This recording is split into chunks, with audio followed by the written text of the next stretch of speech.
kecerdasan artifisial atau apa? Kecerdasan artifisial AI atau artificial intelligence atau bahasa Indonesianya kecerdasan artifisial atau kecerdasan apa? Artifisial itu apa? AI itu apa? Artifisialnya alat untuk mencari informasi lebih lengkap. Alat untuk mencari informasi lebih lengkap. Artifisial itu kalau bahasa Indonesianya buatan atau tiruan. Jadi kecerdasan buatan atau kecerdasan tiruan. Ya, AI, artifisial intelligence.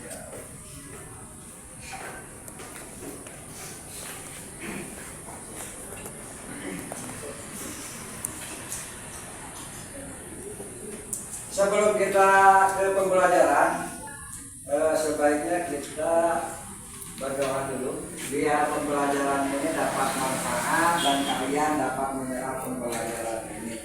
Silakan berdoa dipimpin oleh KM-nya. Siapa KM? Jamawan. Silakan Jamawan. sebelum belajar sebaiknya kita berdoa dan berdoa.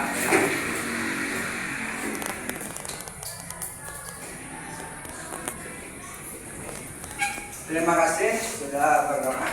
Mudah-mudahan kita diberi kesehatan dalam pertemuan hari ini. Sebentar ya, ini fokus ke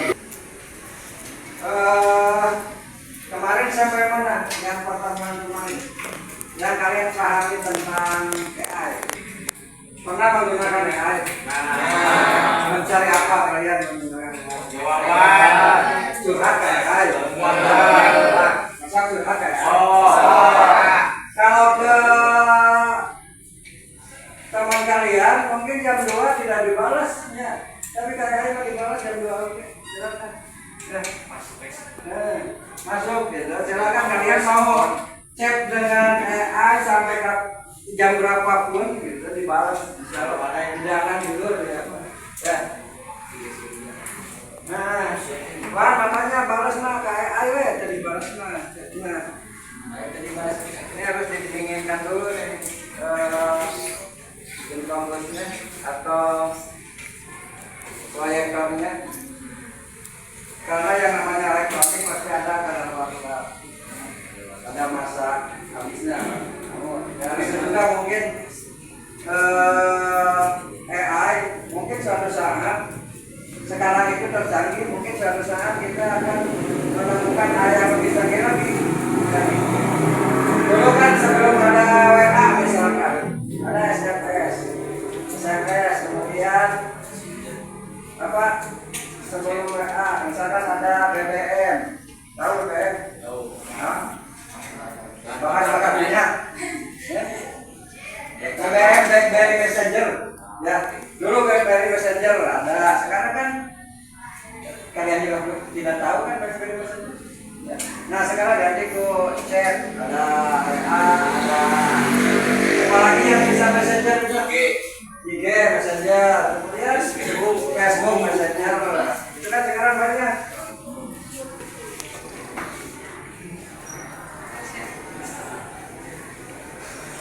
Nih sambil menunggu proyektornya nyala, ya. Mari pernah kan ini, ya. Ini ada beberapa video. Ada 4 video, mana yang AI, mana yang bukan, yang asli. Semuanya asli? Sudah. Yang mana yang tidak asli? Yang paling kanan. Ini asli tidak? Tidak.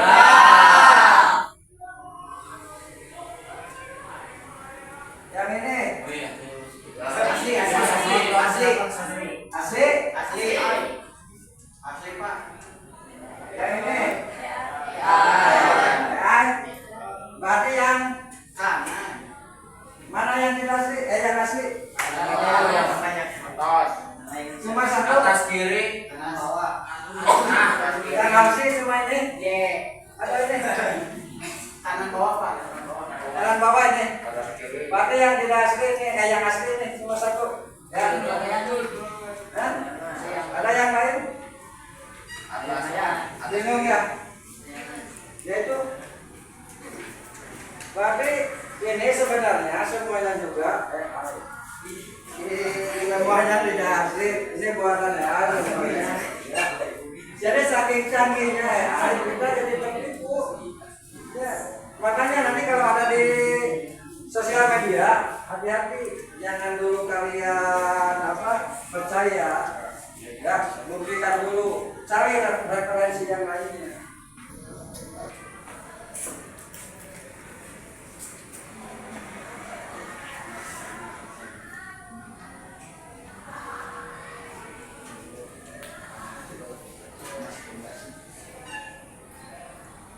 Semuanya berarti AI, orang layangan tak? Musuhan layangan, seorang layangan?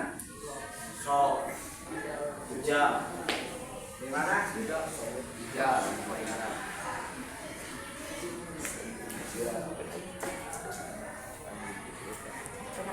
Kembali lagi.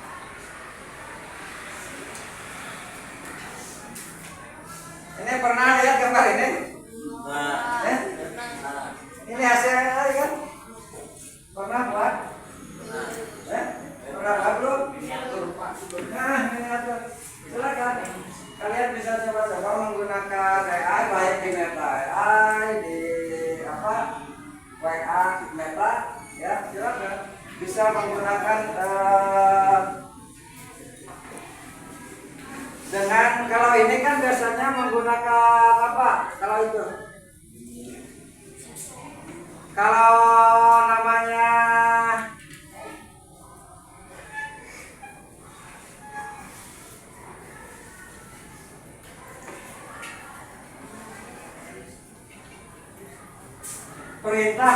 perintah itu kalau di AI itu ada yang namanya prompt. Jadi kalian mengetikkan prompt sesuai keinginan kalian, nanti akan diterjemahkan ke AI seperti apa. Tergantung kalian mengetikkan inputnya seperti apa, maka hasilnya juga akan seperti itu. Ini ada kecerdasan buatan atau AI membawa banyak manfaat, tetapi juga tantangan etis yang signifikan. Manfaatnya banyak. Pernah merasakan manfaatnya? nah, Ya, kalian merasa tidak rasa bermanfaat? Apa manfaatnya? rasa tugas beres. Oh, tugas, bisa mengerjakan tugas itu. Dan bertanya ke AI. Baiknya, cara bertanya ke apa? Dari mencari AI. Kemudian penting untuk menjaga keseimbangan antara inovasi dan tanggung jawab sosial. Keseimbangan antara inovasi, pemikiran dengan sosial. Kemudian dalam presentasi ini kita akan membahas aspek etika utama dan risiko potensial yang terkait dengan AI, serta bagaimana kita sebagai pengembang. Tadi kalau kita mengembangkan itu cuma mengembang itu etikanya seorang pengembang. Pengembang itu membuat kan? Ya, membuat AI.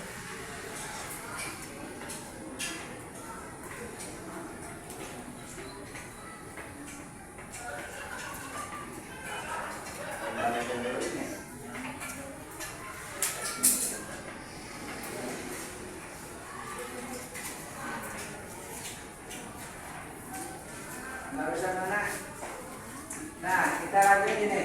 Yang pertama, tanggung jawab bagi pengembang.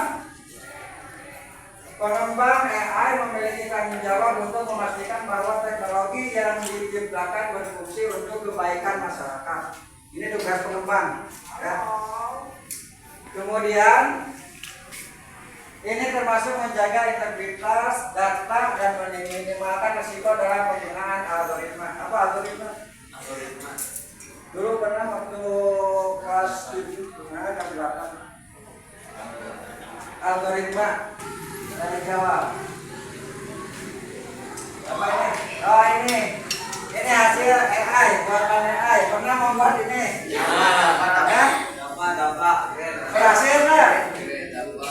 Berhasil? Berhasil. Ya? Iya kan? Di internet banyak prompt-nya.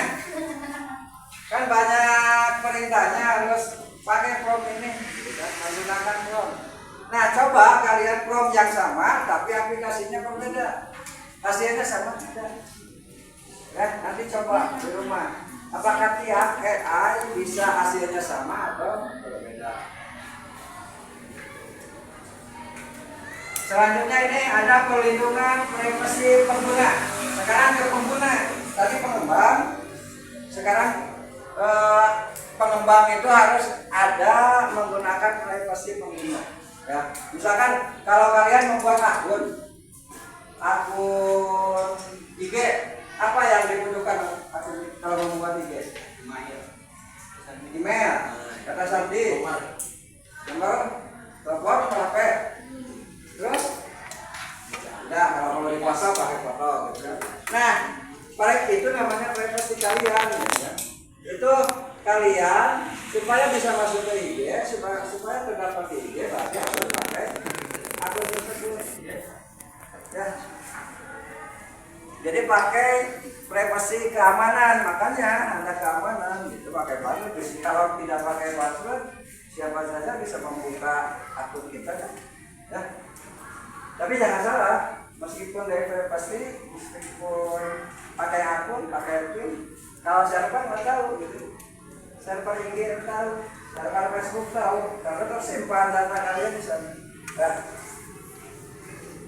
Paham ini kan? Sudah? Privasi pengguna.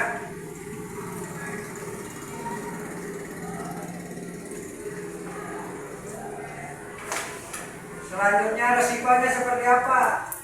Ya.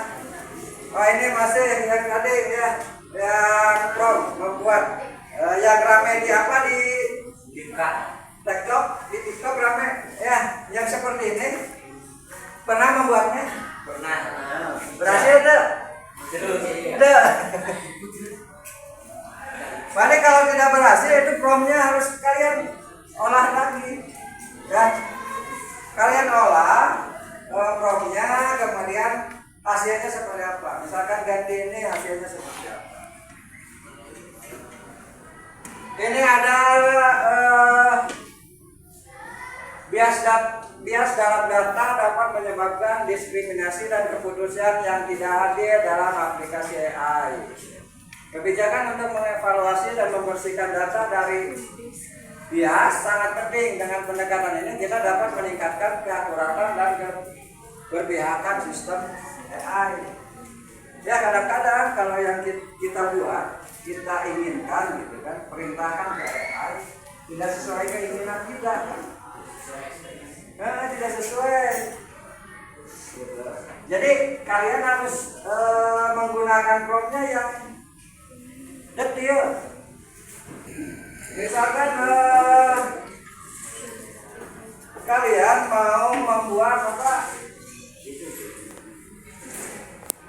Misalkan gini, kalau ke AI, kalian jangan langsung ke utama, gitu kan, ke topik utama. Misalkan kita dijawab sudah, pertanyaan dijawab, gitu kan. Misalkan saya seorang pelajar,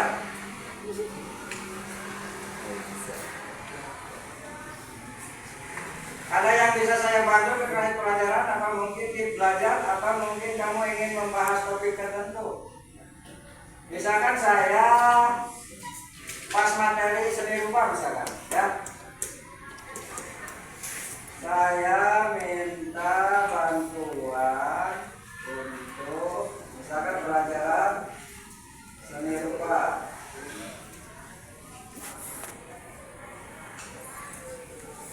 Saya bisa membantu konsep, nah gitu. Dia bertanya lagi, misalkan saya menginginkan sketsa seorang anak sekolah misalkan. Jawab gitu kan AI. Nah, ini apakah ini sudah kalian sesuai tidak? Apa yang kita inginkan sudah sesuai tidak? Misalkan anak sekolah SMP, sekolah menengah,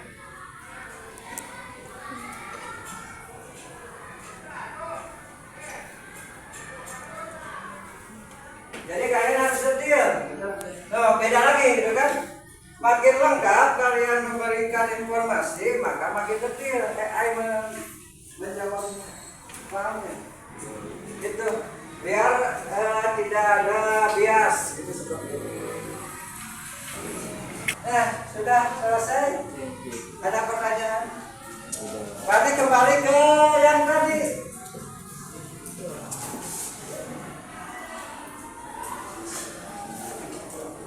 Nah, kembali ke sini. Sudah ketemu tidak? Jawaban ini. Apa yang pertama apa? Etika bagi pengembang. Harus sopan santun. Sopan santun. Terus apa ya? Bertanggung jawab. Terus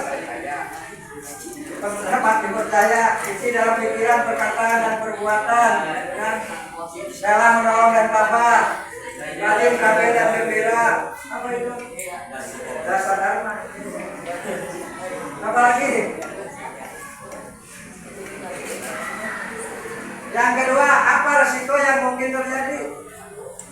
Tadi, apa? Dampaknya, apa? Pekerjaan. Tadi ada yang lain? Ya, dampaknya terhadap pekerjaan. Ada yang hilang, ada yang bertambah. Ya. Kemudian yang ketiga, berikan 3 solusi agar AI digunakan secara etis. Tadi itu apa? Keamanan atau privasi. Terus perlindungan terhadap pengguna. Kemudian tadi supaya data tidak bias, gitu kan? Ya, jangan menjawab. Jadi itu. Nah, untuk yang lain yang nomor 2, buat poster infografis berisi judul dampak negatif AI dan solusi. Nanti pertemuan yang akan datang kita coba itu. Berarti kalian harus itu ya, harus bawa apa? HP. Tapi tidak cukup bawa HP, harus ada kuotanya. Ya kalau tidak ada kuasa kita bisa. Atau nanti pertemuan yang akan datang kita coba pakai dan komputer. Tapi jangan semuanya satu giliran. Giliran. Misalkan kelompok 1, kelompok 2, kelompok 3, kelompok 4, kelompok 5, ya. Karena di komputernya tidak cukup semuanya. Di settingnya hanya beberapa. Ya.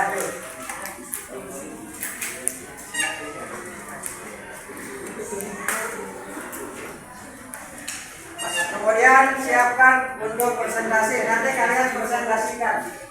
Ya. Kalau sudah membuat poster atau infografis grafis, kalian presentasikan. Paham nggak? Ya. Ada pertanyaan? Tidak ada. Mengerti? Yes. Apa yang mengerti? AI. Mengertinya AI. Mana AI? Sekolah ya. Ya udah, kalau tidak ada pertanyaan, terima kasih atas pertanyaannya. Sampai ketemu minggu depan.